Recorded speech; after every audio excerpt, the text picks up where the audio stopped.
ప్రాణాలనొడ్డి సముద్రం మధ్యలోకి వెళ్లి ఒక మంచి ప్రయత్నం చేయటం మనస్ఫూర్తిగా అభినందిస్తున్నాం పవన్ కళ్యాణ్ గారు వ్యక్తిగతంగా. ఎందుకంటే ఒక మంత్రిగా, ఈ ఆంధ్రప్రదేశ్ రాష్ట్రానికి ఒక మంత్రిగా, ఆయన శాఖ కాకపోయినప్పటికి కూడా, ఆయనది పంచాయతీరాజ్ శాఖ మంత్రి అయినప్పటికి కూడా, ఆయన శాఖ కాకపోయినప్పటికి కూడా ప్రజల ఆస్తి ఈ రకంగా దోపిడీ జరుగుతుందని అరికట్టడం కోసం, పట్టుకోవటం కోసం ఆయన చేసిన ప్రయత్నాన్ని ఎవరైనా అభినందించాల్సిందే. కాబట్టి ఆ ప్రయత్నంలో అనుమానాలు ఉన్నాయి, చాలా అనుమానాలు. ఆ అనుమానాలు వారు ఏం చెప్తున్నారంటే, నన్ను అసలు సముద్రంలోకి వద్దన్నారు, పోర్ట్ వాళ్ళు నాకు సహకరించలేదు, పోర్ట్ వాళ్ళు లోపలికి రానివ్వలేదు, పర్మిషన్ ఇవ్వలేదు, అలాగే నాకు షిప్ లోకి ఎక్కడానికి కూడా పర్మిషన్ ఇవ్వలేదు, షిప్ లోకి రానివ్వలేదు అని ఆయన సహజంగా ఆయనకి అనుభవం ఉన్న రంగం కాబట్టి ఆ వీడియోలన్నీ జాగ్రత్తగా షిప్ చుట్టూ గిరగిరా రౌండ్ కొడుతూ ఆ పైన ఆ షిప్ వాళ్ళు పనిచేసే వాళ్ళని చూపిస్తూ, చూసారా వాళ్ళు నన్ను లెక్క చేయట్లేదు, నన్ను లోపలికి రానివ్వట్లేదు, ఇవన్నీ మనందరం వీడియోలు చూసాం. నాకున్న సందేహాలు ఏంటంటే, మంచి ప్రయత్నమే కానీ అంత అనుమానాలు లోపభూయిష్టంగా ఉంది, అన్ని అనుమానాలే కనబడుతున్నాయి. ఏంటంటే పవన్ కళ్యాణ్ గారు షిప్ లోకి వెళ్లాలంటే ఇద్దరు పర్మిషన్ కావాలి. ఒకళ్ళు కస్టమ్స్, రెండు పోర్ట్ అథారిటీ. పోర్ట్ అథారిటీ అంటే ఎవరు? State government. ఆ పోర్ట్ ఆఫీసర్ గారు ఆయన షిప్ లో కనపడుతున్నాడు, వీడియోలో ఆయనతో మాట్లాడుతున్నాడు. అట్లాగే కస్టమ్స్ ఆఫీసర్ కనపడుతున్నాడు దాంట్లో.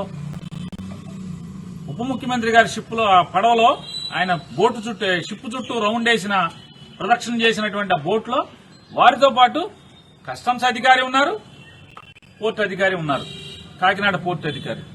మరి పర్మిషన్ ఇచ్చేది ఎవరినైనా సరే షిప్ లోకి వెళ్లాలంటే షిప్ వాడి ఇష్టం కాదు, కస్టమ్స్ అధికారి, పోర్ట్ అధికారి పర్మిషన్ ఇవ్వట్లేదు. నాకు అవగాహన ఉన్నంత వరకు, ఇది తప్పు అయితే నేను మన్నించమని కోరుకుంటాను. నాకు అవగాహన ఉన్నంత వరకు పోర్ట్ అథారిటీ ఇవ్వాలి, రెండు వీళ్ళు ఇవ్వాలి. ఆ రెండు, ఒకటి స్టేట్ గవర్నమెంట్, ఒకటి సెంట్రల్ గవర్నమెంట్. ఇద్దరు ఆయనతో బోట్ లో ఉన్నారు. మరి పర్మిషన్ ఇవ్వండి ఎవడు? నాకు సందేహం, వాళ్ళిద్దరూ ఉండి కూడా ఈయనకి పర్మిషన్ ఇవ్వలేదా? ఆయనతో పాటు ఉన్నారు కదా,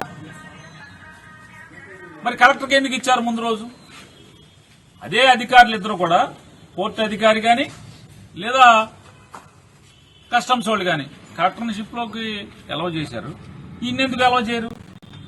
అంటే అయితే పవన్ కళ్యాణ్ గారిని చంద్రబాబు నాయుడు షిప్ లోకి ఎక్కనివ్వద్దన్నా చెప్పు ఉండాలి, లేదా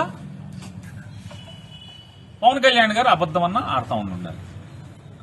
ఎందుకంటే పోర్ట్ అధికారి, కస్టమ్స్ అధికారి ఇద్దరు కూడా ఆయనతో పాటు పడవలో ఉన్నారు.